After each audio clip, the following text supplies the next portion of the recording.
Bible और Bible के अनुसार ഇവിടെ ഇരിക്കുന്നതിൽ 90% ആൾക്കാരും പോവുകയില്ല. यहाँ पर बैठे हुए 90% लोग नहीं जाएंगे. Praise the Lord.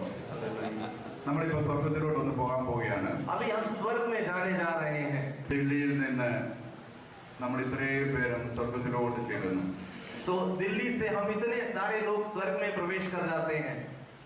പിതാവായ ദൈവത്തിന്റെ അടുക്കൽ ഒരു ദൂതൻ ചെന്ന് പറഞ്ഞു ദില്ലിയിൽ നിന്ന് കുറെ ആൾക്കാർ വന്നിട്ടുണ്ട്. और पिता परमेश्वर के करीब वो स्वर्गदूत जाकर कहता है कि दिल्ली से कुछ लोग आए हैं. ഓക്കെ, പുസ്തകം തുറക്കാൻ പറഞ്ഞു. और बोला कि ठीक है, किताब को खोलिए അവരുടെ ആരുടെയൊക്കെ പേര് ഇതിനകത്തുണ്ടെന്ന് നോക്കാം. और देखो कि उनमें से कितने लोगों के नाम यहाँ पर हैं. അവിടെ ചെന്ന ആരുടെയും പേര് അതിനകത്ത് ഇല്ല എന്ന് ദൂതൻ പറഞ്ഞു. और स्वर्गदूत ने कहा कि जितने यहाँ पर आए उनमें से किसी का नाम इस किताब में नहीं है. ദൈവം പറഞ്ഞു എല്ലാത്തിനും കൊണ്ട് നരകത്തിലോട്ട് ഇടാൻ പറഞ്ഞു. और प्रभु ने कहा कि इन सबको नरक में डाल दो.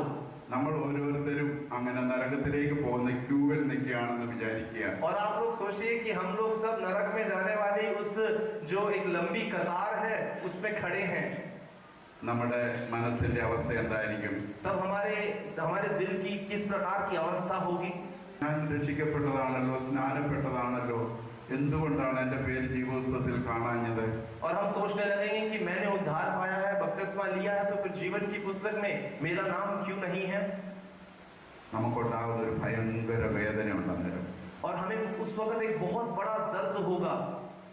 ഞാൻ കുറച്ചുകൂടെ ശരിയാകേണ്ടതായിരുന്നു, थोड़ा और मुझ में बदलाव आना था, കുറച്ചുകൂടെ ദൈവത്തിന് വേണ്ടി നന്നായി ജീവിക്കേണ്ടതായിരുന്നു, और थोड़ा और परमेश्वर के लिए जीवन अच्छे से बिताना था.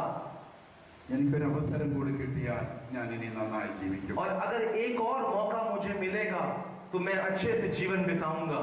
ആ മനസ്സോടുകൂടി ഇന്ന് രാത്രി ഇരിക്കാമെങ്കിൽ, अगर इस अवस्था के साथ आज शाम के समय हम बैठते हैं ഇന്നിവിടെ പറയുന്ന ദൈവവചനങ്ങൾ ശ്രദ്ധിക്കാമെങ്കിൽ, और आज जो यहाँ बोला जाएगा उस वचन पर हम ध्यान दें, ആരൊക്കെ സ്വർഗത്തിൽ പോകുമെന്നും और जो जो स्वर्ग में जाएगा ആരൊക്കെ പോകത്തില്ല എന്നും और जो नहीं जाएगा നമുക്ക് ഇന്ന് തീരുമാനിക്കാൻ പറ്റും. वो आज हमें पता चल जाएगा. നമുക്ക് ദൈവം ഒരു അവസരം കൂടി തരികയാണ്. और परमेश्वर आज हमें एक और मौका देता है. ദൈവം നമ്മളെ സ്നേഹിക്കുന്നത് കൊണ്ടാണ്. वो क्योंकि हमसे प्रेम रखता है. നമ്മൾ വണ്ടി ഓടിച്ചു പോകുമ്പോൾ जब हम गाड़ी को चलाते हुए जाते हैं പല രീതിയിൽ ഓടിച്ചു പോവുകയാണ്. हम बहुत अलग अलग तरीके से चलाते हैं. ചില ആക്സിഡന്റുകൾ, മാരകമായ ആക്സിഡന്റുകൾ കാണുമ്പോൾ और कुछ बड़ी दुर्घटनाओं को हम सड़क पे देखते हैं. നമ്മുടെ സ്പീഡ് ഒന്ന് കുറച്ച് और जब हम अपनी उस गति को कम करते हैं നമ്മൾ ഒന്നുകൂടെ ഒന്ന് ശ്രദ്ധിച്ച് और एक बार और ध्यान से अगर हम सोचें വണ്ടി ഓടിക്കുന്നത് പോലെ और जैसा हम गाड़ी फिर ध्यान से चलाते हैं वैसे ही നമ്മുടെ ക്രിസ്തീയ ജീവിതത്തിന്റെ വണ്ടി, हमारे मसीही जीवन की ये जो गाड़ी है സ്വർഗത്തിലേക്ക് പോകേണ്ട വണ്ടി, जो स्वर्ग की तरफ जाना है, നമ്മൾ അവിടെ എത്തേണ്ടതിനായിട്ട് और क्योंकि हमें वहां पहुंचना है ആത്മാർത്ഥമായ ചിന്തയോടുകൂടി, और उस एक अच्छे विचार के साथ ആത്മാർത്ഥമായ ആഗ്രഹത്തോടുകൂടി और उस आग्रह को रखते हुए നമുക്ക് ഈ വചനങ്ങൾ പ്രകാരം ജീവിക്കുവാൻ നമ്മളെ തന്നെ ഏൽപ്പിച്ചു കൊടുക്കാം. जो वचन आने वाला है उसके प्रति हम जीवन को बिताएंगे, उस प्रकार हम समर्पित करें. നമുക്കൊരു വേദഭാഗം വായിക്കാം. वचन का एक भाग पढ़ेंगे. മത്തായിയുടെ സുവിശേഷം 7-ാം അധ്യായം 21 മുതൽ 24 वरे. मत्ती रचित सुसमाचार उसका 7वां अध्याय उसका 21 से लेकर 24 तक. मत्ती 7 उसका 21 से लेकर 24 तक.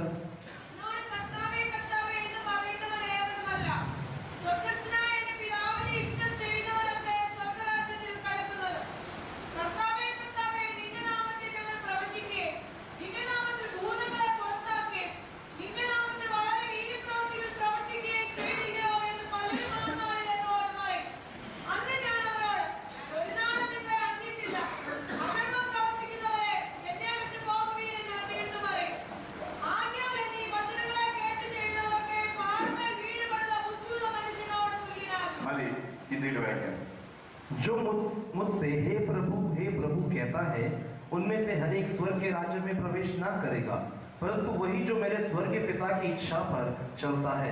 उस दिन बहुतेरे मुझसे कहेंगे हे प्रभु क्या हमने तेरे नाम से भविष्यवाणियां नहीं की और तेरे नाम से दुष्ट आत्माओं को नहीं निकाला और तेरे नाम से बहुत अचंभे के काम नहीं किए, तब मैं उनसे खुलकर कह दूंगा कि मैंने तुमको कभी नहीं जाना। हे कुकर्म करने वालों, मेरे पास से चले जाओ। इसलिए जो कोई मेरी ये बातें सुनकर उन्हें मानता है, वह उस बुद्धिमान मनुष्य की नाई ठहरेगा जिसने अपना घर चट्टान पर बनाया। യേശുവിന്റെ നാമത്തിൽ പ്രവചിച്ചവർ, और प्रभु यीशु के नाम पर भविष्यवाणी किए हुए लोग, യേശുവിന്റെ നാമത്തിൽ വീര്യപ്രവർത്തികൾ ചെയ്തവർ, प्रभु यीशु के नाम से महान महान कार्य को करने वाले, അവരെ കർത്താവ് അറിയുന്നില്ല എന്ന് പറഞ്ഞു. और उनको प्रभु यीशु नहीं जानता है, इस प्रकार बोलता है। എന്തുകൊണ്ടാണ് അവരെ അറിയാഞ്ഞത് എന്ന് അവിടെ എഴുതിയിട്ടുണ്ട്. और यहाँ पर लिखा है कि क्यों उनको वो नहीं पहचानता। അവർ വീര്യപ്രവർത്തികൾ ചെയ്യുന്നവരും പ്രവചിക്കുന്നവരും രോഗശാന്തി ശുശ്രൂഷകൾ ചെയ്യുന്നവരും ഒക്കെ ആയിരുന്നിട്ടും वो बहुत सारे महान कामों को करने वाले थे, वो बहुत सारी अच्छी बातों को भी कर चुके थे, लेकिन इन सब के बावजूद കർത്താവ് പറയുന്നു, परमेश्वर प्रभु कहता है, അധർമ്മം പ്രവർത്തിക്കുന്നവരെ എന്നെ വിട്ടു പോകുവീൻ. और इस प्रकार के गलत काम करने वाले मुझसे दूर चले जाओ। അധർമ്മം പ്രവർത്തിക്കുന്നവരെ എന്നെ വിട്ടു പോകുവീൻ. अधर्म के काम करने वालों मुझसे दूर हो जाओ। കർത്താവ് നിക്കോദീമസിനോട് പറഞ്ഞു, പുതുതായി ജനിച്ചില്ല എങ്കിൽ ദൈവരാജ്യം കാണുവാൻ ആർക്കും കഴിയുകയില്ല എന്ന്. प्रभु ने निकोदेमुस से कहा कि जब तक कोई नए सिरे से ना जन्म ले ले, वो स्वर्ग के राज्य को नहीं देख सकता। നിക്കോദീമസിന് അത് മനസ്സിലായില്ല. और निकोदेमुस को ये बात समझ नहीं आई। കർത്താവ് ഒന്നുകൂടെ എക്സ്പ്ലെയിൻ ചെയ്ത് പറയുന്നു, और प्रभु एक बार फिर से उसको समझाता है, നിക്കോദീമസേ, हे निकोदेमुस, ജഡത്താൽ ജനിച്ചത് ജഡമാകുന്നു, और जो शरीर से उत्पन्न हुआ है वो शारीरिक है, ആത്മാവിനാൽ ജനിക്കണം എന്ന് ഞാൻ പറയുന്നു. इसीलिए मैं कहता हूँ कि आत्मा से जन्म लो। നമ്മളെല്ലാവരും ജഡത്താൽ ജനിച്ചവരാണ്. और हम लोग सब शरीर से जन्मे हैं, നമ്മൾ ആത്മാവിനാൽ വീണ്ടും ജനിക്കണം. और हमें आत्मा से फिर से उत्पन्न होना है। അതിനാ പറയുന്നത് വീണ്ടും ജനിക്കണം എന്ന്. इसीलिए कहते हैं कि फिर से जन्म लेना है। വേദപുസ്തക പ്രകാരം और बाइबल के हिसाब से രണ്ട് ജനനവും രണ്ട് മരണവും ഈ ലോകത്തിലെ മനുഷ്യർക്കുണ്ട്. इस दुनिया के लोगों के लिए 2 जन्म और 2 मृत्यु हैं। രണ്ട് ജനിക്കുന്നവർക്ക് ഒരു മരണവും, ഒരു പ്രാവശ്യം മാത്രം ജനിക്കുന്നവർക്ക് എന്ന് പറഞ്ഞാൽ വീണ്ടും ജനിക്കാത്തവർക്ക് 2 മരണവുമാണ് വേദപുസ്തകത്തിൽ കാണുന്നത്. और बाइबल बताती है कि जिन्होंने दूसरी बार जन्म लिया है उनके लिए 2 प्रकार की मृत्यु है। എന്നാൽ വീണ്ടും ജനിച്ചവർ ജനിച്ചാൽ മാത്രം പോയാൽ അവർ ആത്മാവിൽ വളരണം. और जिन्होंने नए जन्म को प्राप्त किया है, केवल जन्म पाने से काफी नहीं, आत्मा में उन्हें बढ़ना है। ഈ ലോകത്തിലെ പാല് കുടിച്ചാൽ മാത്രം പോരാ, ദൈവവചനമാകുന്ന പാല് കുടിക്കണം. और केवल इस दुनिया की नाई दूध ही नहीं पीना है, लेकिन परमेश्वर के वचन का दूध भी पीना है। എങ്ങനെയാണ് ആ പാല് കുടിക്കേണ്ടതെന്ന് പത്രോസ് എഴുതിയിട്ടുണ്ട്. और उस दूध को हमें कैसे पीना है उसके बारे में पतरस ने बताया है। 1 പത്രോസിന്റെ ലേഖനം 2-ാം അധ്യായം 1-2 വാക്യം വായിച്ചേ. पहला पतरस उसका 2रा अध्याय उसका पहला और दूसरा आयत को पढ़ेंगे। കേട്ടോണം. ആകയാൽ സകല ദുഷ്ടതയും, इसीलिए सब प्रकार का बहरवाव, പാല് കുടിക്കുന്നതിന് മുമ്പ് എന്ത് ചെയ്യണമെന്ന് അറിയാമോ? ആകയാൽ സകല ദുഷ്ടതയും, വായിച്ചേ, എല്ലാ ചതിവും और छल, വ്യാജഭാവവും और कपट, അസൂയയും और डाह, എല്ലാ നുണയും നീക്കിക്കളഞ്ഞ് और बदनामी को दूर करके ഇപ്പോൾ ജനിച്ച ശിശുക്കളെ പോലെ नए जन्मे हुए बच्चों की नाई രക്ഷയ്ക്കായി വളരുവാൻ, उद्धार के लिए बढ़ने के लिए വചനം എന്ന മായമില്ലാത്ത പാൽ കുടിക്കാൻ വഞ്ചിപ്പീൻ. निर्मल आत्मिक दूध की लालसा करो। Praise the Lord. Hallelujah. ഈ വചനം നമ്മുടെ അകത്ത് ചെന്ന് അത് ക്രിയ ചെയ്യണം. വചനപ്രകാരം നമ്മൾ ജീവിക്കണം. അതാ കർത്താവ് പറഞ്ഞത്, നമ്മൾ മുമ്പേ വായിച്ച വാക്യം 24. ആകയാൽ എന്റെ ഈ വചനങ്ങളെ കേട്ട് ചെയ്യുന്നവനൊക്കെയും പാറമേൽ വീട് പണിത ബുദ്ധിയുള്ള മനുഷ്യനോട് തുല്യനാകും എന്ന് പറഞ്ഞാൽ അവൻ മാത്രമേ ഈ ലോകത്തിലും വീഴത്തില്ല, അവൻ പരലോകത്തിലും കർത്താവിന്റെ കൂടെയാകും. तो इस वचन जो हमारे अंदर आया है, ये वचन हमारे जीवन में क्रिया करने पाए और उसके लक्षण और उसके आने वाले दिनों में उसको हम देख पाएंगे और केवल वही स्वर्ग राज्य में प्रवेश कर पाएगा. നമ്മുടെ ഇടയിലെ മാനസാന്തരം ആരുടെ മാനസാന്തരപ്പെടാൻ ആരുടെ രക്ഷിക്കപ്പെടാൻ കുറച്ച് പേര് കൈപോക്കും. और अगर किसी से भी किसी इस प्रकार लोगों के बीच में पूछा जाए कौन उद्धार प्राप्त करना चाहता है, कौन पश्चाताप करना चाहता है, तो बहुत सारे लोग हाथ उठाते हैं. അദ്ദേഹം പിന്നെ നമ്മളെ പുള്ളിയെ ഫോളോ അപ്പ് ചെയ്ത് നമ്മൾ ചർച്ചയിൽ കൊണ്ടുവരുന്നു. और फिर हम उनके पास जाते हैं, मिलते हैं, उनको कलीसिया का एक भाग बना देते हैं. കുറച്ച് നാൾ വന്നു കഴിഞ്ഞ് പറയണം രക്ഷിക്കപ്പെട്ടവർ സ്നാനപ്പെടണമെന്ന് പറയും. और जब वो कलीसिया में आने लगते हैं तो हम कहते हैं कि जिन्होंने उद्धार पाया है वो बपतिस्मा ले लें. ഇദ്ദേഹത്തെ കൊണ്ടുവന്ന് സ്നാനപ്പെടുത്തുന്നു. और फिर उस व्यक्ति का बपतिस्मा हो जाता है. എന്ത് മാറ്റം ആ വ്യക്തി ജീവിതത്തിൽ ഉണ്ടായി. लेकिन उस जीवन में किस प्रकार का बदलाव आया है. ഇന്ന് രാത്രി ഇവിടെ ഇരിക്കുന്ന ദൈവമക്കൾ ചിന്തിച്ച് നോക്കുക. രക്ഷിക്കപ്പെടുന്നതിന് മുമ്പുള്ള നമ്മുടെ സ്വഭാവവും രക്ഷിക്കപ്പെട്ടതിന് ശേഷമുള്ള നമ്മുടെ സ്വഭാവവും എന്ത് മാറ്റം നമ്മളിലുണ്ടായി. और आज यहाँ पर बैठे हुए हर एक व्यक्ति इस बात को सोचे, प्रभु में आने से पहले हमारा स्वभाव कैसा था, प्रभु में आने के बाद हमारा स्वभाव किस प्रकार का है. പണ്ടൊരു പാട്ട് പാടുമായിരുന്നു. बहुत पहले गीत गाया जाता था. जब से प्यारा यीशु आया मेरा जीवन बदल गया. എന്ത് മാറ്റമാണല്ലേ. നമ്മൾ മലയാളത്തിൽ പറയുമ്പോൾ യേശു എന്റെ ഉള്ളത്തിൽ വന്ന നാളിൽ എന്ത് മാറ്റം വന്നു എന്നിൽ. അങ്ങനെ നമ്മുടെ ജീവിതത്തിൽ എന്തെങ്കിലും മാറ്റങ്ങൾ വന്നിട്ടുണ്ടോ? तो क्या इस प्रकार हमारे जीवन में किसी प्रकार का बदलाव आया है? പഴയ കോപം, പഴയ ഈർഷ്യ, പഴയ പിണക്കം, പഴയ ജാരശങ്ക, പഴയ അസൂയ, അത് തന്നെയല്ല ഇപ്പോഴും നമ്മുടെ അകത്തിരിക്കുന്നത്.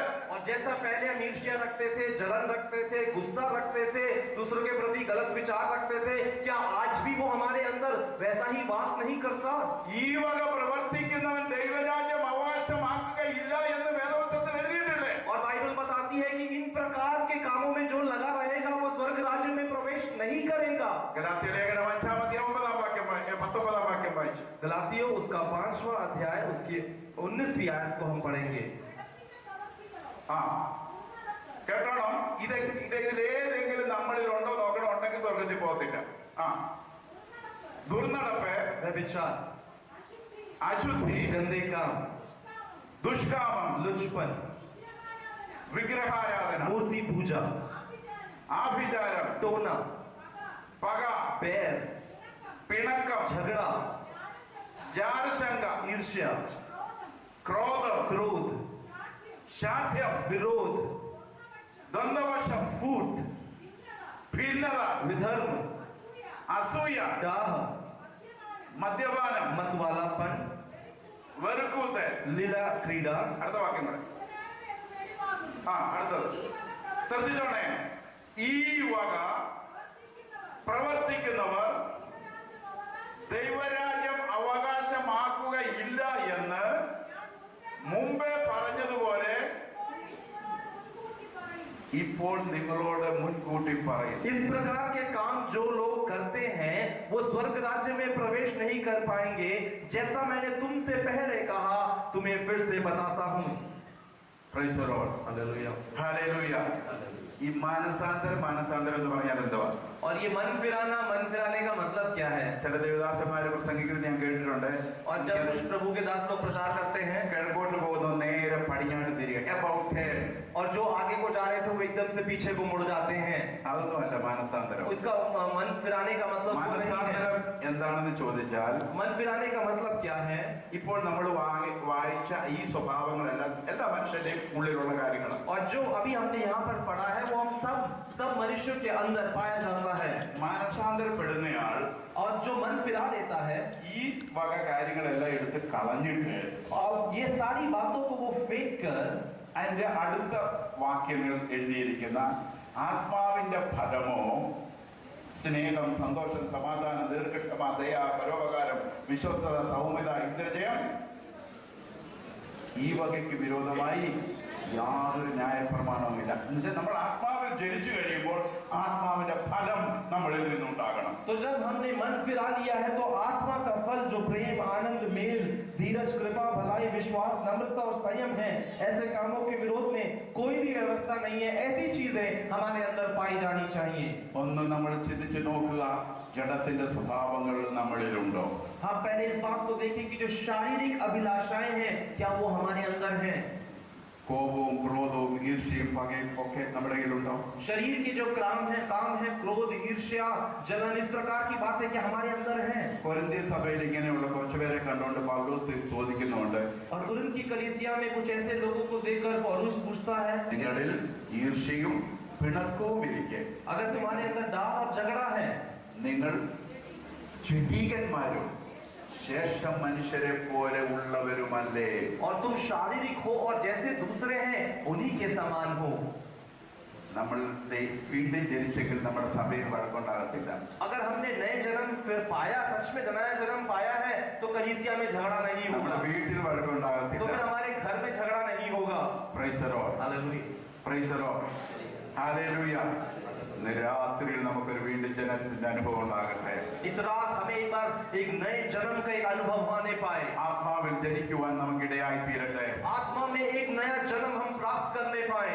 കർത്താവ് പറയാണ്, എന്റെ നാമത്തിൽ പ്രവചിച്ചവരെ, വിവിധ വീര്യപ്രവൃത്തികൾ ചെയ്തവരെ അവരെ ഒന്നും അറിയുന്നില്ല എന്ന് പറയുമ്പോൾ, और जब प्रभु कहता है कि जिन्होंने मेरे नाम में बहुत बहुत काम किए उनको मैं पहचानता नहीं हूँ, നമ്മളും അധർമ്മം പ്രവർത്തിക്കുന്നവരാണെങ്കിൽ ഔട്ടാണെന്നുള്ളത് ഓർത്തുകൊള്ളുക. तो अगर हम भी अधर्म के काम करने वाले लोग हैं तो फिर हमें प्रवेश नहीं मिलेगा।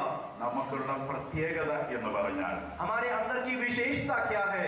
ഇന്ന് രാത്രിയിലും മാനസാന്തരപ്പെടാമെങ്കിൽ നമ്മുടെ പേര് ജീവന്റെ പുസ്തകത്തിൽ अगर വീണ്ടും. आज रात भी अगर हम मन फिरा ले तो जीवन की पुस्तक में हमारा नाम जोड़ दिया जाएगा। ഇവിടെ ഒരു മനുഷ്യനെ കൊന്നിട്ട് നമ്മുടെ അവിടെ കോടതി ചെന്ന് പറയും, ഞാൻ കൊന്നു, എന്നോട് ക്ഷമിക്കണമെന്ന് പറഞ്ഞാൽ ഇവിടുത്തെ കോടതി നമ്മളെ വെറുതെ വിടുകയില്ല, നമ്മളെ തൂക്കിക്കൊല്ലാനായിട്ട് വിധിക്കും. अगर हम किसी व्यक्ति का कत्ल कर दें और फिर हम जज के पास जाके बोले कि मुझे क्षमा कर दे, तो वो हमें क्षमा नहीं करेगा। എന്നാൽ ഏത് പാപം ചെയ്തവരാണെങ്കിലും ഇതുവരെയും നമ്മൾ ഹല്ലേലൂയ ദൈവഗീത പ്രകാരമല്ല ജീവിക്കുന്നതെങ്കിലും ഹല്ലേലൂയ നമ്മെ ദൈവസന്നിധിയിൽ സമർപ്പിച്ചു കൊടുത്താൽ ഇന്ന് രാത്രി നമ്മളെ കഴുകി ശുദ്ധീകരിപ്പാൻ ദൈവത്തിന് മനസ്സുണ്ടായി. तो फिर किसी भी प्रकार का पाप क्यों ना हो, किसी भी ढंग का पाप क्यों ना हो, अगर प्रभु के सामने समर्पित करेंगे तो वो हमें क्षमा करेगा और स्वीकार करता है। Hallelujah, hallelujah. ഹല്ലേലൂയ. നമ്മൾ വീണ്ടും ജനിച്ചിട്ടുണ്ടോ? क्या हमने नए जन्म पाया है? ഇപ്പോഴും നമ്മളിൽ ഈർഷ്യയും പിണക്കമൊക്കെ ഇരിക്കുന്നുണ്ടോ? क्या आज भी हमारे अंदर ईर्ष्या और जलन है? ക്ഷമിച്ചു കൊടുക്കാം. हम क्षमा करें। ഹല്ലേലൂയ. ആത്മാവിന്റെ ഫലങ്ങളിലുള്ളതാണ് സ്നേഹം, സന്തോഷം, സമാധാനം, ദീർഘക്ഷമ. और आत्मा के फलों में हम देखते हैं धीरज को। നമ്മൾ പറയും, ഞാൻ ഒന്നിച്ച് ക്ഷമിച്ചു, രണ്ട് ക്ഷമിച്ചു, മൂന്ന് ക്ഷമിച്ചു. और हम कहते हैं कि मैंने एक बार माफ किया, दो बार माफ किया, तीन बार माफ किया। ഒരു കാര്യം പറയാം, एक बात मैं बोलूं, നമ്മൾ എന്തുമാത്രം മറ്റുള്ളവരോട് ക്ഷമിക്കുന്നു അതനുസരിച്ച് ദൈവം നമ്മളോട് ക്ഷമിക്കുകയുള്ളൂ. और जितना हम दूसरों के प्रति लोगों को क्षमा करना चाहते हैं वैसे ही परमेश्वर भी हमारे साथ बर्ताव करता है। കർത്താവ് പ്രാർത്ഥന പഠിപ്പിച്ചു. और जब प्रभु यीशु ने प्रार्थना करना सिखाया, അതിനകത്ത് ഇങ്ങനെ നമ്മൾ എല്ലാവരും പണ്ട് പറഞ്ഞിരുന്നതാണ്, और ऐसा बहुत लोग पहले भी कहते आए हैं, ഞങ്ങളുടെ കടക്കാരോട് ഞങ്ങൾ ക്ഷമിച്ചിരിക്കുന്നത് പോലെ ഞങ്ങളുടെ കടകളും ദോഷങ്ങളും ഞങ്ങളോട് जिस ക്ഷമിക്കണം. प्रकार हम अपने कर्जदारों को क्षमा करते हैं वैसे ही हमारे कर्जों को भी तू क्षमा कर। കർത്താവ് അതിനുശേഷം പറയുന്ന ഒരു കാര്യമുണ്ട്, उसके बाद एक बात बोलते हैं प्रभु, നിങ്ങൾ മനുഷ്യരോട് അവരുടെ പിഴകളെ ക്ഷമിക്കാഞ്ഞാൽ സ്വർഗസ്ഥനായ പിതാവ് നിങ്ങളോടും ക്ഷമിക്കുകയില്ല. और तुमने इस दुनिया के लोगों के प्रति जो तुमने क्षमा नहीं किया है, इसीलिए परमेश्वर पिता भी तुम्हें क्षमा नहीं करता। ഈ ഒരു ഒറ്റ വാക്യം മതിയല്ലോ നമുക്ക് വഴക്കുണ്ടാക്കാതിരിക്കാൻ. क्या केवल यही एक वचन काफी है कि हम अपना झगड़ा सब रोक दें? ഒരു സഭയിൽ ഞാൻ അവിടുത്തെ ഇങ്ങനെ ഒരു മുഖ്യ പ്രസംഗനായിട്ട് ചെന്നിരിക്കുകയാണ്. एक कलीसिया में ഒരു ഡിസ്ട്രിക്റ്റിന്റെ മീറ്റിംഗ് ആണ്. एक डिस्ट्रिक्ट की इस प्रकार की एक मीटिंग में मैं मुख्य वक्ता के रूप में गया था। അവിടെ എനിക്കൊന്ന് വെള്ളിയാഴ്ചയാണെന്ന് തോന്നുന്നു ഈ യൂത്തിന്റെ ഒക്കെ മീറ്റിംഗ് ഉച്ച കഴിഞ്ഞുള്ള സെക്ഷൻ. और वहाँ पे शायद शुक्रवार का दिन था और जवानों की एक सभा वहाँ चलाई जा रही थी। ഒരു പാസ്റ്റർ ചൂടായി സംസാരിക്കുന്നത് കേൾക്കാം. और मैंने देखा कि एक पासवान वहाँ पर बहुत गुस्सा होके बात कर रहे थे। കാരണം അന്വേഷിച്ചപ്പോൾ जब पूछा गया क्या हुआ, ഈ മത്സരം നടന്നതിൽ അദ്ദേഹത്തിന്റെ മകന് വേണ്ട വിധത്തിലുള്ള മാർക്ക് കൊടുത്തില്ല, അതെന്തോ പക്ഷപാതം കാണിച്ചതാണ് എന്ന് പറഞ്ഞുള്ള വഴക്കാണ്. और वहां पर जब प्रतियोगिता हुई थी तो उनका जो बेटा है उसको सही रूप से अंक नहीं मिले हैं, उसके साथ गलत किया गया है, उसकी एक लड़ाई हो रही है. നമ്മുടെ എല്ലാ വിഷയത്തിനും സഭയിൽ കിടന്ന് വഴക്കുണ്ടാക്കുന്നവരാ. और हम कलीसिया में किस किस बातों को लेकर, यहाँ विषयों को लेकर हम झगड़ा करते हैं. Price the Lord. എവിടേക്ക് പോകാനായിട്ട് ഇറങ്ങി തിരിച്ചത്? कहाँ जाने के लिए हमको बुलाहट मिली है, जा रहे हैं? നിങ്ങൾ വിചാരിക്കുന്നുണ്ടോ ഇങ്ങനെയുള്ള ഒരു സ്വർഗ്ഗത്തിൽ കൊണ്ടുപോകും? क्या आप सोचते हैं कि ऐसे लोगों को प्रभु स्वर्ग में ले जाएगा? സ്വർഗ്ഗത്തിൽ ഒരു ദുഷ്ടനെയും കൊണ്ടുപോകത്തില്ല. स्वर्ग में एक कोई भी दुष्ट नहीं जाएगा. ഇവിടെ ഇരിക്കുമ്പോൾ നമ്മൾ മാനസാന്തരപ്പെട്ട് ക്ലിയർ ആയാൽ സ്വർഗ്ഗത്തിൽ കൊണ്ടുപോകും. अगर यहाँ पर बैठे हुए अगर हम मन फिरा लेते हैं तो परमेश्वर जरूर हमें स्वर्ग ले जाएगा. Price the Lord. അതിനുള്ള അവസരം ദൈവം തന്നിരിക്കുകയാണ്. और अभी एक अवसर प्रभु ने हमें दिया है. അതിനാണ് ഈ വേദപുസ്തകം തന്നിരിക്കുന്നത്. और इसीलिए हमें ये पवित्र शास्त्र दिया गया है. അതിനാണ് ഈ ദൈവദാസന്മാരെ തന്നിരിക്കുന്നത്. इसीलिए प्रभु के दासों को हमें दिया गया है. Price the Lord. हालेलुया. ഇന്ന് രാത്രിയിൽ നമ്മുടെ പേര് ജീവന്റെ പുസ്തകത്തിൽ ഉണ്ടാകണം എന്നുള്ളൊരു നിശ്ചയം നമുക്കുണ്ടാകട്ടെ. एक हमारे अंदर ये दृढ़ निश्चय आने पाए कि मेरा नाम उस जीवन की पुस्तक में स्वर्ग में पाया जा सके. ഹല്ലേലൂയ. हालेलुया. നമ്മളെപ്പോഴും വായിച്ച് പഠിക്കുക ആത്മാവിന്റെ ഫലം और എന്താണെന്നുള്ളത്. आत्मा के फल क्या हैं उसको हम लिखकर सीख सकें. സ്നേഹം, प्रेम സന്തോഷം, और आनंद സമാധാനം, और शांति ദീർഘക്ഷമ, और धैर्य ദയ, और दया പരോപകാരം, और दूसरे को उपकार करना വിശ്വസ്തത, और विश्वास योग्यता സൗമ്യത, और नम्रता ഇന്ദ്രജയം. और संयम. ഇത് ദൈവജനത്തിന്റെ മുഖമുദ്രയാണ്. और ये वचन हमारे अंदर होने पाए. നമ്മളിൽ നിന്നുണ്ടാകേണ്ട സ്വഭാവമാണ്. हमारे अंदर ये स्वभाव पाए जाने चाहिए. അതുകൊണ്ടാണ് പൗലോസ് എഫെസ്യർക്ക് ലേഖനം എഴുതുമ്പോൾ और जब पौलुस इफिसियों को लिखता है 5-ാം അധ്യായം 1 മുതൽ നമ്മൾ വായിക്കുമ്പോൾ और 5वें अध्याय में हम इस प्रकार पढ़ते हैं. ആകയാൽ പ്രിയ മക്കൾ എന്ന പോലെ ദൈവത്തെ അനുകരിപ്പീൻ. इसीलिए प्रिय बच्चों के समान परमेश्वर के पीछे चलो. വായിച്ചു.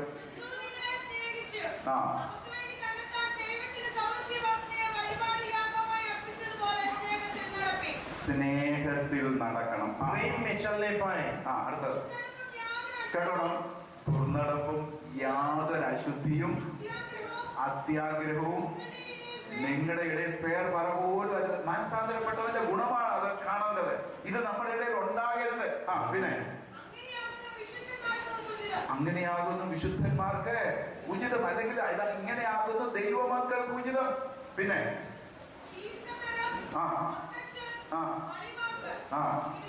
കേട്ടോ, നമ്മുടെ സംസാരത്തിൽ ചിലര് ചങ്ക കൊള്ളുന്ന വർത്താനം പറഞ്ഞിട്ട് പറയും ഞാൻ തമാശ പറഞ്ഞാണ്. और कुछ लोग इस प्रकार की बहुत गलत बात बोलने के बाद कहते कि अरे मैं तो मजाक कर रहा था. നല്ല കുത്തുവാക്ക് പറഞ്ഞിട്ട് और बहुत गलत प्रकार के शब्दों को इस्तेमाल करने के बाद തമാശ പറയാന്ന് പറയും. कहते हैं कि मैं तो मजाक कर रहा था. തമാശ പറയാനും നമുക്ക് പ്രമാണമില്ല. और इस प्रकार का मजाक करने के लिए हमारे पास कोई मौका नहीं है. ആ ഭാഗം ഒന്നുകൂടെ ഒന്ന് വായിച്ചേ. एक वचन, ये वचन का भाग फिर से पढ़ें. ചീത്തത്തരം, പൊട്ടച്ചൊല്ല്, കളിവാക്ക്, ഇതൊന്നും ചേർച്ചയല്ല. ഇങ്ങനെ ചേർച്ചയല്ലാത്തതൊന്നും അരുത്. പ്രിയ മക്കൾക്ക്, ദൈവത്തെ അനുകരിക്കുന്നവർക്ക്, സ്വർഗത്തിൽ പോകുന്നവർക്ക് ഇതൊന്നും ചേർച്ചയല്ല, ഇതൊന്നും അരുത്. गलत प्रकार, നമ്മളെന്ന് മാത്രം മാനസാന്തരപ്പെടാനിരിക്കുന്നു അല്ലേ? गलत प्रकार की बातें, गलत प्रकार के शब्द इस्तेमाल करने वाले हम लोग इस बात को ना करने पाए, क्योंकि ये हम पर नहीं सचता है. Praise the Lord. एफेसर लेखन 4-ാം അധ്യായം 30 മുതലുള്ള വാക്യം വായിച്ചേ. इफिसियों उसका 4था अध्याय उसकी 30वीं आयत. ദൈവത്തിന്റെ പരിശുദ്ധാത്മാവിനെ ദുഃഖിപ്പിക്കരുത്. परमेश्वर की पवित्र आत्मा को शोकित मत करो. പരിശുദ്ധാത്മാവിനാലാണ് വീണ്ടെടുപ്പിൽ നമ്മളെ മുദ്രയിട്ടിരിക്കുന്നത്. जिससे तुम पर छुटकारे दिन के लिए छाप दी गई है. കേട്ടോണം. എല്ലാ കയ്പും, सब प्रकार की कड़वाहट, ക്രോധവും, प्रकोप और क्रोध, കുറ്റാരവും, ദൂഷണം, और कलह, ഇതെല്ലാം ദുർഗുണങ്ങളാ, സൽഗുണങ്ങളല്ല. പലരും വിചാരിക്കുന്നത് ഞാൻ അവനോട് ചോദിക്കും അതെന്റെ സ്വഭാവമാണ്, ഞാൻ ഒരുതരം വിടത്തില്ലെന്ന് പറഞ്ഞ് ചാടുന്ന അച്ചായ അമ്മാമേ, ഇത് നല്ല സ്വഭാവമല്ല, ദുർസ്വഭാവമാണ്. और कुछ लोग कहते हैं मेरी तो आदत ही यही है, मैं तो उससे बात करके ही रहूंगा, मैं तो पूछ कर ही रहूंगा। मैं आपको बताऊं ये अच्छी आदत नहीं है, ये हमारे साथ नहीं होना चाहिए। ഈ സ്വഭാവം കൊണ്ട് സ്വർഗത്തിൽ പോകാൻ പറ്റത്തില്ല, കൊണ്ടുപോകത്തില്ല. इस प्रकार के स्वभाव से आप स्वर्ग में जाएंगे भी नहीं और प्रभु आपको लेकर भी नहीं जाएगा। Praise the Lord. हालेलुया।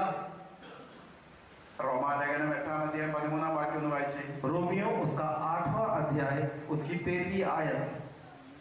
क्योंकि यदि तुम शरीर के अनुसार दिन काटोगे तो मरोगे, यदि आत्मा से देह की क्रियाओं को मारोगे तो जीवित रहोगे। മലയാളത്തിൽ വായിച്ചേ. നിങ്ങൾ ജഡത്തെ അനുസരിച്ച് ജീവിക്കുന്നു എങ്കിൽ മരിക്കും നിശ്ചയം. ആത്മാവിനാൽ ശരീരത്തിന്റെ ജഡത്തിന്റെ പ്രവൃത്തികളെ മരിപ്പിക്കുന്നു എങ്കിൽ നിങ്ങൾ ജീവിക്കും. എവിടെ ജീവിക്കും? നിത്യതയിൽ കാണും. നിങ്ങൾ ആ 8-ാം അധ്യായം വായിക്കുമ്പോൾ നിങ്ങൾക്ക് അത് മനസ്സിലാക്കുവാനായിട്ട്. जब इस आयत को आप पढ़ेंगे तो आप समझेंगे कि आप अनंत जीवन को प्राप्त നമ്മുടെ करेंगे। ജഡത്തെ അനുസരിച്ച്, നമ്മുടെ കോപം അനുസരിച്ച്, നമ്മുടെ ക്രോധം അനുസരിച്ച്, നമ്മുടെ ജഡത്തിന്റെ സ്വഭാവം അനുസരിച്ച് നമ്മൾ ഇപ്പോഴും ജീവിക്കുന്നുവെങ്കിൽ നമുക്ക് സ്വർഗ്ഗത്തിൽ പോകാൻ കഴിയത്തില്ല. हम अपनी शारीरिक इच्छाओं से, हमारे क्रोध के साथ, हमारे जलन के साथ अगर हम जीवन को बिता रहे हैं तो हम स्वर्ग में कदापि नहीं जाएंगे। ആത്മാവിന്റെ ഫലം നമ്മളിൽ എന്തുമാത്രം ഉണ്ട് എന്ന് ശോധന और ചെയ്യുക. आत्मा का फल हम में किस हद तक है इसको हम देखें। മത്തായിയുടെ സുവിശേഷം 5-ാം അധ്യായം 22-ാം വാക്യം. मत्ती उसका 5वां अध्याय उसकी 22वीं आयत। मत्ती उसका 5वां अध्याय उसकी 22वीं आयत। ആ കർത്താവ് പറഞ്ഞ കാര്യം, ഞാൻ ഗുജറ എന്നൊരു ദേവദാസം എന്ന് പറഞ്ഞ കാര്യമല്ല ഇത്. കർത്താവ് യേശുക്രിസ്തു പറഞ്ഞ കാര്യമാണ്. സഹോദരനോട് കോപിക്കുന്നവനെല്ലാം ന്യായവിധിക്ക്, जो अपने भाई पर क्रोध करेगा वह कचहरी में दंड के योग्य होगा। പിന്നെ ആ और जो कोई अपने भाई को निकम्मा कहेगा वह महासभा में दंड के योग्य होगा। Praise the Lord. സഹോദരന്മാരോട് നമ്മൾ എന്തൊക്കെയാ പറഞ്ഞിരിക്കുന്നത്? हम अपने अपने भाइयों को, बहनों को हमने क्या क्या शब्द बोले हैं, क्या कैसे संबोधन करते हैं। ദൈവദാസന്മാരോട് തന്നെ ചില വിശ്വാസികൾ എന്തൊക്കെയാ പറയുന്നത്? कुछ प्रभु के दासों से कुछ विश्वासी लोग किस प्रकार बात करते हैं, क्या क्या बोलते हैं। ദൈവദാസന്മാർ തമ്മിൽ എന്തൊക്കെയാ പറഞ്ഞിരിക്കുന്നത്? और प्रभु के दास लोग आपस में क्या बोलते हैं। സഹോദരനോട് കോപിക്കുന്നവനെല്ലാം ന്യായവിധിക്ക് യോഗ്യനാകും. जो अपने भाई से क्रोध रखता है वो दंड के योग्य है। നിസാര എന്ന് പറഞ്ഞാൽ, और हे मूर्ख ही बोलना, എന്ന് പറഞ്ഞാൽ നീ പോടാ എന്നുള്ള ഒരർത്ഥത്തിൽ. ऐसा एक ऐसी बात, तू तड़ाक वाली बात जो होती है। ഇവിടെ ഇവിടെ പോകുന്ന പറഞ്ഞാൽ അഗ്നി നരകത്തിന് യോഗ്യനാകുമെന്ന്. और लिखा है कि वो नरक के योग्य रहेगा। നമ്മളിപ്പോ ഇതെല്ലാം വിട്ടിരിക്കുക. हमने तो ये सब छोड़ दिया है। പഴയ നിയമത്തിൽ നമുക്ക് 10 കൽപ്പന തന്നു. और पुराने नियम में तो 10 आज्ञाएं थी ഇപ്പോൾ അത് 2 ആക്കി. और नए नियम में आने के बाद तो हमने उसको 2 कर दिया। എന്ന് പറഞ്ഞാൽ നിന്റെ ദൈവമായ കർത്താവിനെ നീ പൂർണ്ണ ഹൃദയത്തോട് പൂർണ്ണ മനസ്സോട്, അത് ഒന്നാമത്തെ കൽപ്പനയാണ്. कि अपने परमेश्वर को पूरे तन से, अपने मन से और अपने हर एक बातों से നിന്നെ उसके पीछे കൂട്ടുകാരനെ चल। നിന്നെ പോലെ തന്നെ സ്നേഹിക്കുക എന്നുള്ള രണ്ടാമത്തെ और जो കൽപ്പന. तेरा पड़ोसी है उसको अपने समान तू प्रेम कर। നമ്മളത് ഒറ്റ കൽപ്പനയാക്കി. और हमने तो उसको एक ही आज्ञा बना दिया। ചിലരോട് ചോദിക്കും കൽപ്പന അനുസരിച്ചോ? और वो कहते हैं कि क्या तुमने आज्ञा मानी है। എന്തുവായിരുന്നു ഉദ്ദേശം? इसका मतलब क्या है സ്നാനപ്പെട്ടോ? कि बपतिस्मा लिया है कि സ്നാനപ്പെട്ടെങ്കിൽ പിന്നെ എല്ലാം ആയി എന്നുള്ള ഒരു ധാരണയാണ് നമുക്ക് ഓരോരുത്തർക്കും ഉള്ളത്. बपतिस्मा ले लिया तो अब सब कुछ हो गया, ऐसा हम में से काफी लोग अब सोचते हैं। അതൊരു ഫൗണ്ടേഷൻ, നമ്മുടെ ഒരു പാസ്പോർട്ട് എടുക്കുന്നത് പോലെയാണ് ഈ സ്നാനപ്പെടുക എന്നുള്ളത്. बपतिस्मा लेने का मतलब शायद एक पासपोर्ट लेने के समान है। നമ്മളിനിയും സ്വർഗത്തിലോട്ട് വേണം, നമുക്ക് വിസ വരണം. और हमें स्वर्ग जाना है तो फिर पहले वीजा आना पड़ेगा। വിസ കിട്ടണമെങ്കിൽ അതിന് ഒത്തിരി ഫോർമാലിറ്റീസ് ഉണ്ട്. അതൊക്കെ ഇപ്പൊ പറഞ്ഞതൊക്കെ. और वो वीजा अगर मिलना है तो उसके बहुत सारे फॉर्मेलिटीज हैं, वो अभी मैंने आपको बताया है। അമേരിക്ക പോകണമെങ്കിൽ അവർ എന്തെല്ലാം പേപ്പേഴ്സ് വേണമെന്ന് പറയുന്നത്. और अगर अमेरिका जाना होता है तो क्या क्या कागज आपको चाहिए होते हैं। പിന്നാണ് സ്വർഗത്തിൽ പോകുന്നത്. तो फिर स्वर्ग के बारे में तो आप सोचिए क्या हाल होगा। Praise the Lord. Hallelujah, hallelujah. Hallelujah. ദൈവത്തിന് സ്തോത്രം. നമ്മുടെ പേപ്പേഴ്സ് എല്ലാം ശരിയായിരിക്കാനിടയായി തീരട്ടെ. हमारे जो भी कागज है वो बिल्कुल सही ढंग से होने पाए। പിശാച് നമ്മളെ തെറ്റിക്കരുത്. शैतान हमें भटकाने ना पाए। പൗലോസ് പറഞ്ഞൊരു വാക്ക് നിങ്ങൾ ശ്രദ്ധിക്കുമോ? पौलुस की एक बात को आप ध्यान दें। സർപ്പം ഹവ്വായെ ഉപായത്താൽ ചതിച്ചതുപോലെ जिस प्रकार सर्प ने हव्वा को अपने अपने सूझबूझ से गलत राह में ले गया, നിങ്ങളുടെ മനസ്സ് तुम्हारा मन ക്രിസ്തുവിനോടുള്ള ഏകാഗ്രതയും നിർമ്മലതയും വിട്ടുവഷളായി പോകുമോ എന്ന് ഞാൻ ഭയപ്പെടുന്നു. मसीह के प्रति जो तुम्हारी एकाग्रता और तुम्हारा दर्शन होना चाहिए वो छूट जाएगा, इससे मैं डरता हूँ। ക്രിസ്തുവിനോടുള്ള ഏകാഗ്രതയും നിർമ്മലതയും और मसीह के प्रति जो एकाग्रता होनी चाहिए और निर्मलता होनी चाहिए, Praise the Lord. അത് അന്ത്യകാലത്തിൽ കുറഞ്ഞു കുറഞ്ഞു കുറഞ്ഞു വരും. और वो आखिर के समय में कम होती जाएगी। ഇന്ന് കർത്താവിനെ വേല ചെയ്യുന്നവർ പോലും സ്വന്തം കുടുംബത്തെ പോറ്റുവാനായി അല്ലെങ്കിൽ നമ്മുടെ ചിന്തകളെല്ലാം ആ നിലയിലേക്ക് കുഞ്ഞുങ്ങളെ വളർത്തുന്ന കാര്യം, പഠിപ്പിക്കുന്ന കാര്യം, കെട്ടിക്കുന്ന കാര്യം, വീട് വെക്കുന്ന കാര്യം, നമ്മുടെ ശ്രദ്ധകൾ അങ്ങോട്ട് തിരിഞ്ഞു. और आज जो प्रभु की सेवा भी करते हैं, बहुत हद तक लोग अपने बारे में, अपने परिवार के बारे में, अपनी जरूरतों के प्रति उनका ध्यान लगा रहता है। വിശ്വാസികളായാലും ലോകത്തിന്റെ ജോലി, മറ്റുള്ള കാര്യങ്ങൾ, പിന്നെ ഈ ചർച്ചയിൽ വരുന്ന 90% ആൾക്കാരും ദൈവകോപം ഉണ്ടാകരുത്, നമ്മുടെ ജോലി പോകരുത്, നമുക്ക് വലിയ രോഗമൊന്നും ഉണ്ടാകരുത്, ഇങ്ങനെയൊക്കെയുള്ള വലിയ ആഗ്രഹത്തോടു കൂടി വരുന്നവരെയാണ് കാണാനായിട്ട് काफी കഴിയുന്നത്. हद तक विश्वासी लोग भी जो कलीसिया में आते हैं वो बहुत अपने कामों में व्यस्त रहते हैं। कलीसिया इसलिए आ जाते हैं कि प्रभु का क्रोध उनके ऊपर ना आ जाए, कोई बड़ी बीमारी ना आ जाए, इस डर के मारे प्रभु के आगे आते हैं। മറ്റു ചിലർക്ക് ഇപ്പോൾ വേണ്ടത് പൊസിഷൻസ് ആണ്. और कुछ लोगों को अभी जो है स्थान, अच्छा स्थान उनको मिलना है, അതിന് എത്ര കോടി വേണേലും മുടക്കാൻ തയ്യാറായിട്ടുള്ള ആൾക്കാരുണ്ട്. और उनको एक अच्छा स्थान मिल जाए कि अच्छे अगुवे बना दिए जाए, उसके लिए वो पैसे भी खर्च करने के लिए तैयार हैं। ചിലര് കാല് പിടിക്കും, ചിലര് കാല് വാരും. और कुछ लोग तो पैर पकड़ते हैं और कुछ लोग पैर खींच के गिरा देते हैं। Praise the Lord. നിങ്ങളുടെ മനസ്സ് ക്രിസ്തുവിനോടുള്ള ഏകാഗ്രതയും നിർമ്മലതയും വിട്ടുവഷളായി പോകുമോ എന്ന് ഭയപ്പെടുന്നു. और तुम्हारा जीवन जो है मसीह के प्रति जो तुम्हारी एकाग्रता और निर्मलता होनी चाहिए वो खोना जाए, इस बात से मैं डरता हूँ। നിങ്ങളുടെ മനസ്സ് ക്രിസ്തുവിനോട് ഏകാഗ്രത നിർമ്മലതയും വിട്ടു പോയോ ഇല്ലയോ എന്നുള്ളത് ഞാനൊരു ടെസ്റ്റ് തരാം. मैं आपको इस प्रकार एक टेस्ट देता हूँ कि क्या आपका मन वो मसीह के प्रति एकाग्रता और निर्मलता को छोड़ चुका है। ഈ കഴിഞ്ഞ ഒരു മാസം എത്ര പ്രാവശ്യം നമ്മൾ ചിന്തിച്ചു സ്വർഗത്തിൽ പോകുന്നതിനെ കുറിച്ച്? पिछले एक महीने आपने कितनी बार स्वर्ग में जाने के बारे में सोचा है। സ്വർഗത്തിൽ പോകാൻ കർത്താവ് വന്നാൽ നമ്മുടെ അവസ്ഥ എന്താകും? സ്വർഗത്തിൽ ചെന്നാൽ നമുക്ക് എന്ത് പ്രതിഫലമാണ് കിട്ടുന്നത്? ഇങ്ങനെയുള്ളതിനെ കുറിച്ചൊക്കെ നമ്മൾ ചിന്തിച്ചിട്ടുണ്ടോ? तो अगर प्रभु आता है तो क्या मैं स्वर्ग में जाऊंगा? जब मैं स्वर्ग जाऊंगा तो क्या प्रतिफल मिलेगा? क्या इन बातों के बारे में हमने पिछले दिनों में विचार किया है? Praise the Lord. Hallelujah. അതുകൊണ്ട് നമ്മുടെ പേര് ജീവന്റെ പുസ്തകത്തിൽ ഉണ്ട് എന്നുള്ള ഉറപ്പ് നമുക്ക് ഉണ്ടാകണം. और जीवन की पुस्तक में हमारा नाम है, इस बात का निश्चय हमें होना चाहिए। നമ്മൾ ആത്മാവിന്റെ ഫലങ്ങൾ ഉള്ളവരായി തീരുവാൻ തക്കവണ്ണം ഇടയായി और തീരണം. हम लोग आत्मा के फल रखने वाले, पाने वाले व्यक्ति होने पाए।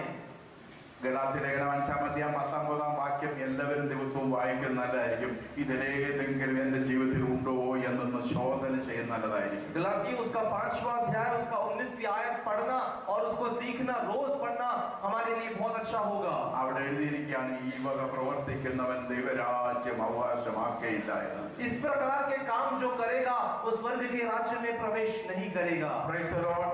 നമ്മൾ ആ കൂട്ടത്തിൽ ആയി തീരുവാനിടയാകരുത്. और इस प्रकार के झुंड में हम लोग ना फंसने पाए।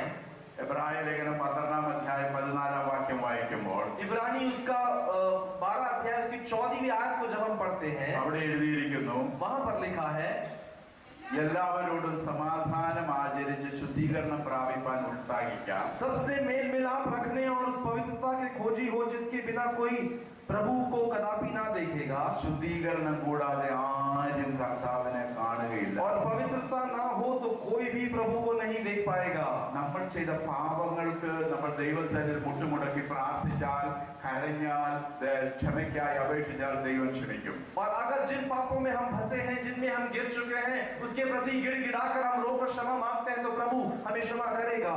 എന്നാൽ लेकिन നമ്മൾ തന്നെ ചെയ്യേണ്ട ചില കാര്യമുണ്ട്. कुछ ऐसी बातें हैं जो हमें निभानी है। എല്ലാവരോടും സമാധാനം ആചരിച്ച് ശുദ്ധീകരണം പ്രാപിക്കണം. सबके साथ शांति बनाए रखकर सहमति के साथ हमें एक पवित्रता को प्राप्त करना है। എന്ന് പറഞ്ഞാൽ വാശിയുണ്ടെങ്കിൽ, വൈരാഗ്യമുണ്ടെങ്കിൽ പോക്ക് നടക്കത്തില്ല. और अगर किसी से इस प्रकार झगड़ा रखे हुए हैं, ईर्ष्या रखे हुए हैं, जलन रखे हुए हैं, तो स्वर्ग में नहीं जाएंगे. Praise the Lord. हालेलुया. എല്ലാവരോടും സമാധാനം ആചരിച്ച് ശുദ്ധീകരണം പ്രാപിപ്പാൻ ഉത്സാഹിക്കാം. ശുദ്ധീകരണം കൂടാതെ ആരും കർത്താവിനെ കാണുകയില്ല. और सबसे मेल मिलाप रखने और उस पवित्रता के खोजी हो जिसके बिना कोई प्रभु को नहीं देखेगा. എങ്ങനെയാണ് ശുദ്ധീകരണം പ്രാപിക്കാൻ किस കഴിയുന്നത്? प्रकार पवित्रता प्राप्त कर सकते हैं? നമ്മൾ ഒരാളുമായി പിണങ്ങിയിരിക്കുന്നുണ്ടെങ്കിൽ अगर हमें किसी से झगड़ा है, എന്നോട് ക്ഷമിക്കണമെന്ന് उससे बोले कि मुझे क्षमा करें. അവർ ക്ഷമിച്ചോ ക്ഷമിച്ചില്ലയോ എന്നുള്ളത് നമ്മുടെ ഭാഗത്ത് നിന്ന് നമ്മൾ നോക്കേണ്ട. उन्होंने मुझे क्षमा किया या नहीं ये देखने की जरूरत नहीं. നമ്മൾ ചെന്ന് പറയുക എന്നോട് ക്ഷമിക്കണമെന്ന്. हम जाके बोलने पाए कि मुझे क्षमा करें. അതിന് വില കൊടുത്തേക്കേ പറ്റത്തുള്ളൂ. और उसके लिए हमें मूल्य चुकाना पड़ेगा. ചില ആൾക്കാരോട് മിണ്ടുവാൻ സഹകരിപ്പാൻ സ്വല്പം ബുദ്ധിമുട്ടുണ്ട്. कुछ लोगों के साथ बात करना, उनके साथ कुछ काम करना, आगे बढ़ना बड़ा मुश्किल होता है. Praise the Lord. നമ്മുടെ ജഡത്തെ പടച്ചെങ്കിലേ അത് പറ്റത്തുള്ളൂ. लेकिन हमारे शरीर को जब तक हम बंद ना कर दें तब तक उनके साथ काम नहीं कर पाएंगे. എന്ന് പറഞ്ഞാൽ ആരോടും പിണക്കമില്ലാത്തവർ കൈപൊക്കാൻ പറഞ്ഞാൽ പൊക്കാനുള്ള പ്രാഗൽഭ്യം നമ്മൾ ഉണ്ടാക്കണം. इसका मतलब ये है कि अगर कोई पूछे कि क्या यहाँ पर कोई है जिसके किसी से झगड़ा नहीं है तो हाथ उठाने लायक हम होने पाए. ഒരിക്കൽ ഒരു ദേവദാസൻ ഞങ്ങളുടെ ചർച്ചയിൽ വന്നു. एक बार एक प्रभु का दास हमारी कलीसिया में आया. അദ്ദേഹം ഇങ്ങനെ ചോദിച്ചായിരുന്നു, ആരോടും പിണക്കമില്ലാത്തവർ കൈപൊക്കാൻ. और उन्होंने पूछा कि कोई ऐसा है जिसने किसी के साथ कोई झगड़ा नहीं रखता है. എന്റെ കൈ ഉൾപ്പെടെ ആരുടെയും കൈ അവിടെ പൊങ്ങിയില്ല. और किसी का भी हाथ वहां पर नहीं उठा.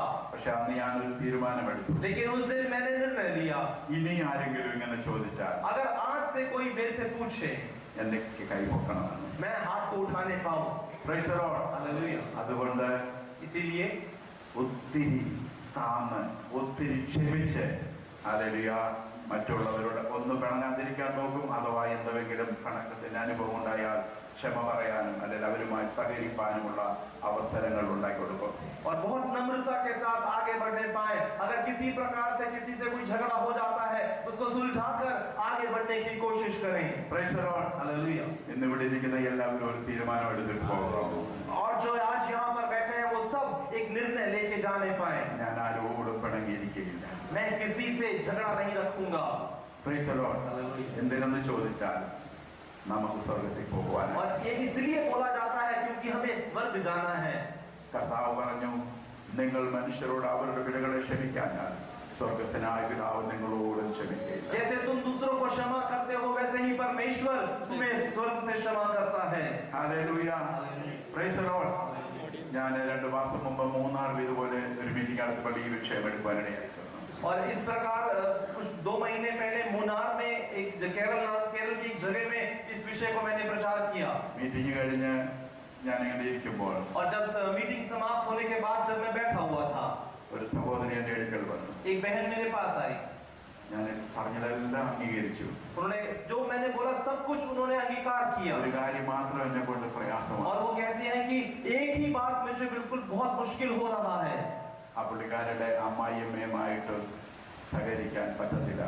मेरी सास के साथ मैं बिल्कुल भी जो हूँ उनके साथ सहमत नहीं हो सकती. ഞാൻ പറഞ്ഞു സ്വർഗ്ഗത്തിൽ പോകാനും കഴിയത്തില്ലെന്ന്. तो मैंने कहा कि तो फिर तुम स्वर्ग भी नहीं जा पाओगे. എല്ലാവരോടും സമാധാനം ആചരിച്ച് ശുദ്ധീകരണം പ്രാപിക്കണം. सबके साथ मेल मिलाप के साथ पवित्रता को प्राप्त करो. നമ്മുടെ അനേകമായ പാപങ്ങൾ കുറവുകൾ കർത്താവ് നമ്മളോട് ക്ഷമിക്കണമെങ്കിൽ अगर परमेश्वर से हम चाहते हैं कि वो हमारे बहुत पापों को, हमारी कमियों को क्षमा करे, നമ്മളും മറ്റുള്ളവരോട് ക്ഷമിക്കുന്നവരായിരിക്കണം. तो हम भी दूसरों के प्रति क्षमा रखने वाले होने पाए. അവരുടെ ഗുണം കൊണ്ടല്ല നമ്മൾ ക്ഷമിക്കേണ്ടത്. और उनके अच्छे कामों के कारण हमें क्षमा नहीं करना है. നമ്മൾ സ്വർഗ്ഗത്തിൽ പോകേണ്ടതുണ്ട്. क्योंकि हमें स्वर्ग में जाना है इसलिए उन्हें क्षमा करें. നമുക്ക് ഈ വചനം അനുസരിക്കേണ്ടത് കൊണ്ട്, क्योंकि ये वचन हमें सुनना है और स्वीकार करना है. അതുകൊണ്ട് നമ്മൾ ക്ഷമിച്ചേ മതിയാകൂ. इसीलिए हमें क्षमा करना ही है.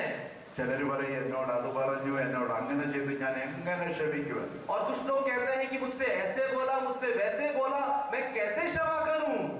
Praise the Lord. Hallelujah. Hallelujah. നമ്മുടെ ചില സമയത്തെ കോപം और हमारे कुछ समय का क्रोध।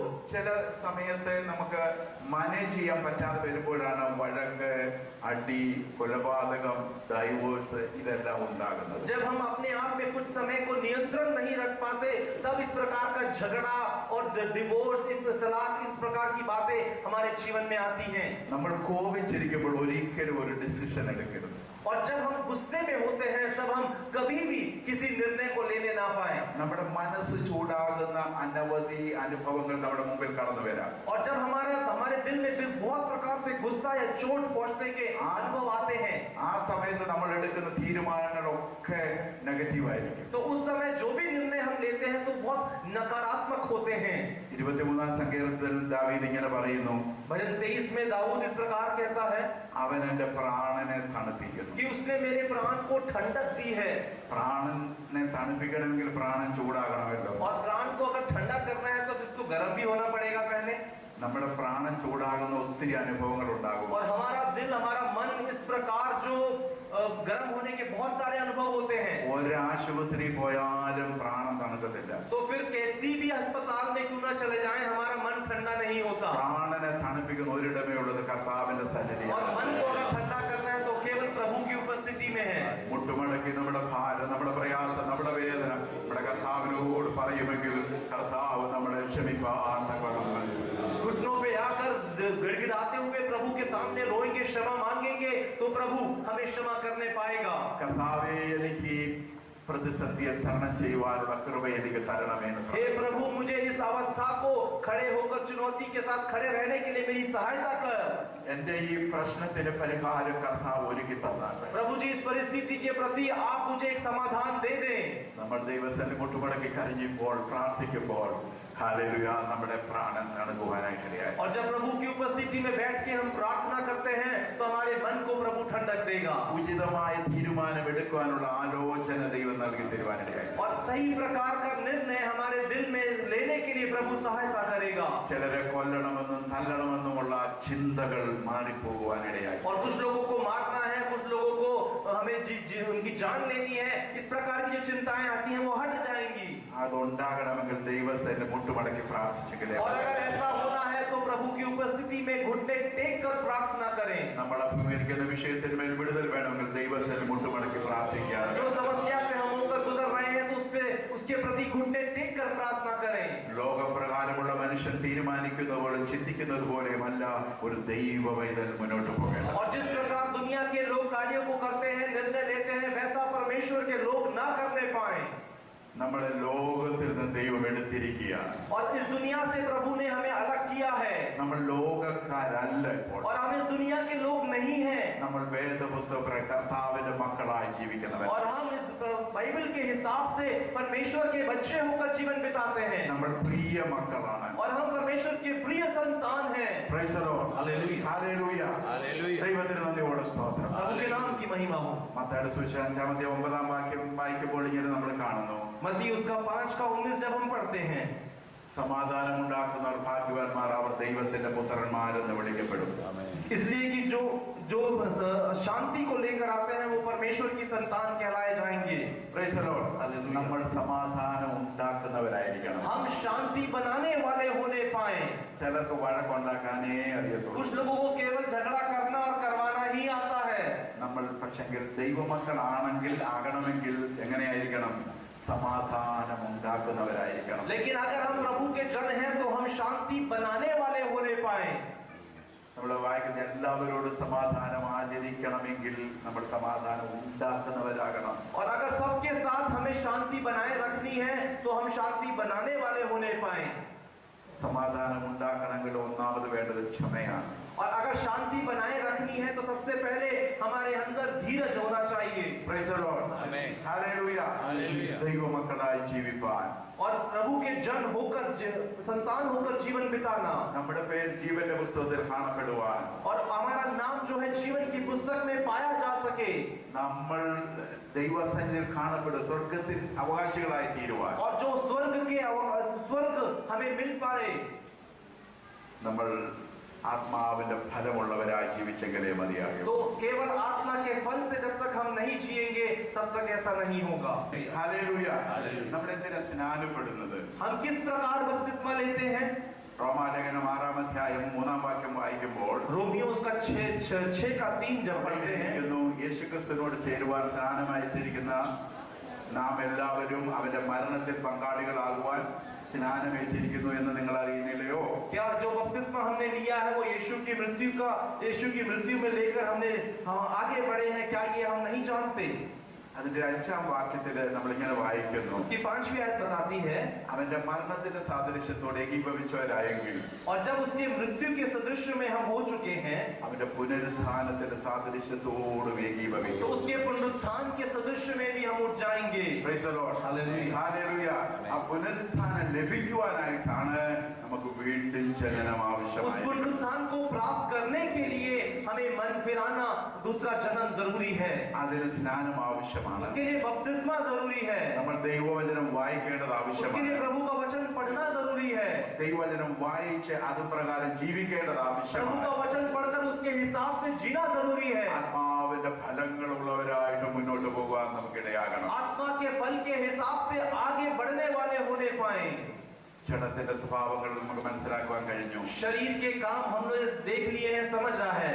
നമ്മൾക്ക് ഈ ജഡത്തിന്റെ പ്രവർത്തികളെ നമ്മൾ ക്രൂശിക്കും. അതുകൊണ്ട് പൗലോസ് പറയും, ജഡത്തെ അതിന്റെ രാഗമോഹങ്ങളോട് കൂടി ക്രൂശിക്കണം. इसलिए पौलुस कहता है कि जो शरीर की अभिलाषाएं हैं, इच्छाएं हैं, उनको मैं क्रूसित करता हूं. ആത്മാവിൽ ജീവിക്കുമ്പോൾ നമുക്ക് ക്ഷമിക്കുവാനായിട്ട് കഴിയും. और जब हम आत्मा में जीवन बिताते हैं तो हम दूसरों को क्षमा कर पाएंगे, മറ്റുള്ളവരെ സ്നേഹിക്കാനായിട്ട് കഴിയും. तो दूसरों से प्रेम रख पाएंगे. Praise the Lord. ഹല്ലേലൂയ. ദൈവത്തിന് സ്തോത്രം. നമ്മളിൽ ഒരു രൂപാന്തരം ഉണ്ടാകുവാനിടയായി. हमारे अंदर एक परिवर्तन आने पाए പുതിയ സൃഷ്ടിയാകുവാൻ നമുക്ക് और एक नई सृष्टि बनने पाए. ഒരുവൻ ക്രിസ്തുവിലായാൽ അവൻ പുതിയ സൃഷ്ടിയാകും. जो പഴയത് കഴിഞ്ഞുപോയി. जो मसीह में है वो एक नई सृष्टि है और पुरानी बातें बीत चुकी हैं. ചിലര് പറയുന്നത് എന്റെ ഫാദറും ഗ്രാൻഡ് ഫാദറും ഒക്കെ ഭയങ്കര കോപികളാണ്, അത് തന്നെ എനിക്ക് കിട്ടിയത്. और कुछ लोग कहते हैं कि मेरे पिता और मेरे दादा को बहुत गुस्सा आता था, वही मुझको भी आदत लग गई है. പഴയതെല്ലാം ക്രിസ്തുവിലാകുമ്പോൾ പഴയതെല്ലാം तो मसीह में है तो पुरानी बातें बीत गई. Praise the Lord. हालेलुया. അത് കഴിയണം, അല്ലെങ്കിൽ അതിനെ കഴിക്കണം. या तो वो दूर हो जाए या उसको बिल्कुल हटा दे, അതിനെ ക്രൂശിക്കണം. उसको क्रूसित करना है, ഇല്ലെങ്കിൽ ദൈവരാജ്യത്തിൽ പോകാൻ പറ്റത്തില്ല. वरना हम स्वर्ग राज्य में प्रवेश नहीं कर पाएंगे. വിവിധ വീര്യപ്രവർത്തികൾ ചെയ്തവര്, बहुत बड़े बड़े महान कामों को अंजाम दिए हुए പ്രവചിച്ചവര്, और भविष्यवाणी किए हुए, അവരെ അറിയുന്നില്ലെന്ന് കർത്താവ് പറയുമ്പോൾ और प्रभु कहता है कि मैं उन्हीं को नहीं जानता. നമ്മളാണെങ്കിൽ അവര് കർത്താവിന്റെ വിലയേറിയ ദാസന്മാര്, എന്തൊരു കൃപയാണ്. ആ പ്രവചനമൊക്കെ ഒന്ന് കേൾക്കണം, പച്ചില് കത്രിയും പോലുള്ളത് എന്നൊക്കെ നമ്മൾ വിശേഷിപ്പിക്കുന്നവരെ കർത്താവ് പറയാണ് നിങ്ങളെ അറിയുന്നില്ല. जिनके बारे में हम बड़ा चढ़ा के बोलते हैं, उनके बारे में प्रभु कहता है कि मैं उन्हें नहीं जानता. ക്രിസ്തീയ ജീവിതം എന്ന് പറയുന്നത് പ്രസംഗമല്ല, ചില പ്രവൃത്തികളല്ല, അത് ജീവിതമാണ്. और मसीही जीवन जो है वो प्रचार नहीं है, कुछ काम नहीं है, लेकिन हमारा जीवन खुद है. ഇവിടെയുള്ള ദൈവങ്ങളെ പ്രസാദിപ്പിക്കാൻ എന്തെങ്കിലും നേർച്ച കാഴ്ചകൾ കൊടുത്താൽ മതി, അല്ലെ ഉരുളുവോ വെള്ളുവോ തലമുടി കൊടുക്കുകയോ എണ്ണ കൊടുക്കുകയോ എന്തെങ്കിലുമൊക്കെ ചെയ്താൽ ഇവിടെ ഒത്തിരി ദൈവങ്ങളുണ്ട്, അവർ പ്രസാദിക്കും. और यहाँ के जो लोगों को, देवताओं को अगर प्रसन्न करना है तो कुछ काम कर दो, कुछ इस प्रकार सौंप दो, कुछ अपने शरीर में कर दो तो वो खुश हो जाते हैं. ഈ പ്രമാണം തന്ന ദൈവത്തെ അങ്ങനെ പ്രസാദിപ്പിക്കാൻ കഴിയും. लेकिन ये पवित्र शास्त्र जिस परमेश्वर ने दिया है उसको ऐसे कामों से हम खुश नहीं कर सकते. ഇത് നമ്മൾ അനുസരിച്ച് ജീവിക്കുന്നവരാകണം. इसको हम सुनकर सीख कर अच्छे से जीवन बिताने वाले हो सके. മീഖയുടെ പുസ്തകം 6-ാം അധ്യായം 7-8 വാക്യം വായിക്കുമ്പോൾ, मीका उसका 6वां अध्याय उसका 7 और 8 जब हम पढ़ते हैं, മനുഷ്യ ഞാൻ നല്ലത് എന്തെന്ന് കാണിച്ചു തന്നിരിക്കുന്നു. मनुष्य मैंने तुझे दिखाया है कि अच्छा क्या है, ന്യായം പ്രവർത്തിപ്പാനും और सही रूप से छल कार्य करना, ദയാതൽപരനായിരിക്കാനും और दया दिखाने वाला, നിന്റെ ദൈവത്തിന്റെ സന്നിധി താഴ്മയോടെ നടക്കുവാനല്ല ദൈവം എന്താകുന്നു ചോദിക്കുന്നത്. परमेश्वर के सामने नम्रता के साथ चलना. ന്യായം പ്രവർത്തിക്കുന്നവരായിരിക്കും, और सही कार्य करने वाला, न्याय करने वाला ദയാതൽപരായിരിക്കണം, और दया दिखाने वाला ദൈവത്തിന്റെ സന്നിധി താഴ്മയോടെ और നടക്കുന്നവരായിരിക്കും. परमेश्वर के प्रति नम्रता के साथ चलने वाला। നമ്മുടെ സ്വഭാവത്തിനാണ് മാറ്റം ഉണ്ടാകേണ്ടത്. हमारे स्वभाव में, आदतों में बदलाव आना है। യാക്കോബ് പള്ളി പോയവർ പെന്തിക്കോസ് പള്ളി വന്നുകൊണ്ട് രക്ഷപ്പെടുമെന്ന് വിചാരിക്കരുത്. और किसी और कलीसिया में जाते थे और पेंतिकोस्त कलीसिया में आ गए, इसलिए आप बच नहीं गए। മറ്റ് സഭയെന്നോ സമുദായത്തിന്നോ ഈ പള്ളി വന്നതുകൊണ്ട് നമുക്ക് രക്ഷയില്ല. दूसरी किसी और कलीसिया से, किसी झुंड से आप यहाँ पर आ गए हैं, इसलिए आप बच नहीं गए। നമ്മളിലാണ് മാറ്റം ഉണ്ടാകേണ്ടത്. मेरे अंदर, हमारे अंदर बदलाव आना है। ദൈവം കയീനോട് പറഞ്ഞു, और परमेश्वर ने काइन से बोला, പാപം നിന്റെ വാതിൽക്കൽ കിടക്കുന്നു, पाप तेरे दरवाजे पर खटखटाता है, നീയോ അതിനെ ജയിക്കേണ്ടതാകുന്നു. तुझे तो उस पर जीत पानी है। പാപം നമ്മുടെ വാതിൽക്കൽ കിടക്കും, और पाप जब हमारे दरवाजे पर है, നമ്മൾ അതിനെ ജയിച്ച് ജീവിപ്പാൻ हमें उस पर നമുക്കിടയായി. जीत पाकर जीवन बिताना है। എന്തെങ്കിലും ജീവിതത്തിൽ കുറവുകൾ ഉണ്ടായാൽ हमारे जीवन में कोई भी कमी क्यों ना आए, ദൈവസന്നിധിയിൽ ഇരുന്ന് കരഞ്ഞ് और प्रभु की उपस्थिति में गिरोते हुए, നീതീകരണം പ്രാപിക്കുവാൻ, और उसमें हम धार्मिक ठहराए जाएं, ശുദ്ധീകരണം പ്രാപിക്കുവാൻ पवित्र ठहराए जाएं, നമുക്ക് ഓരോരുത്തർക്കും ഇടയാകട്ടെ. हम अपने आप को समर्पित करने पाए। പണ്ട് സഹോദരങ്ങൾ തമ്മിൽ ഒരു പിണക്കമുണ്ടായാൽ और अगर किसी भाइयों के बीच में झगड़ा हो जाए, അവര് ഇണങ്ങുമ്പോൾ അല്ലെങ്കിൽ ഇണങ്ങാനായിട്ട് ശ്രമിച്ച് ഇണങ്ങുമ്പോൾ വളരെ കെട്ടിപ്പിടിച്ച് കരഞ്ഞ് ഒരു മനസ്സാന്തരത്തിന്റെ അനുഭവം ഉണ്ടാകാറുണ്ടായി. और जब पहले ऐसा होता था तो जब वो आपस में सुलझा देते थे तो वो गले मिलकर बड़े प्रेम के साथ वो आगे बढ़ते थे। ഇപ്പൊ അതൊന്നും ഒരു പാപമല്ലാതായി. और अब तो वो कोई पाप के रूप में देखता भी नहीं है। എല്ലാവരോടും സമാധാനം ആചരിച്ച് ശുദ്ധീകരണം പ്രാപിക്കാൻ ഉത്സാഹിക്കേണ്ട വിഷയമാണ്. और सबके साथ मेल मिलाप रखना है और उसके प्रति उत्साह रखना है, അല്ലെങ്കിൽ കർത്താവിനെ കാണാൻ പറ്റത്തില്ല. वरना हम प्रभु को नहीं देख पाएंगे। 15ാം സങ്കീർത്തനത്തിൽ നമ്മൾ ഇങ്ങനെ വായിക്കുന്നുണ്ടല്ലോ, और 15वें भजन में इस प्रकार हम देखते हैं, യഹോവേ നിന്റെ കൂടാരത്തിൽ ആർപ്പാർക്കും, हे परमेश्वर तेरे भवन में कौन वास करेगा, നിന്റെ വിശുദ്ധ പർവ്വതത്തിൽ ആർപ്പാർക്കും, तेरे उस पवित्र स्थान में कौन वास करेगा। നിഷ്കളങ്കനായി നടന്ന് और जो बिना किसी कलंक से चला हो നീതി പ്രവർത്തിക്കുന്നു, और धार्मिक रूप से चला हो, ഹൃദയപൂർവ്വം സത്യം സംസാരിക്കും, पूरे हृदय से सच बोलने वाला हो। സ്വർഗത്തിൽ എല്ലാവർക്കും കേൾക്കാൻ പറ്റത്തില്ല.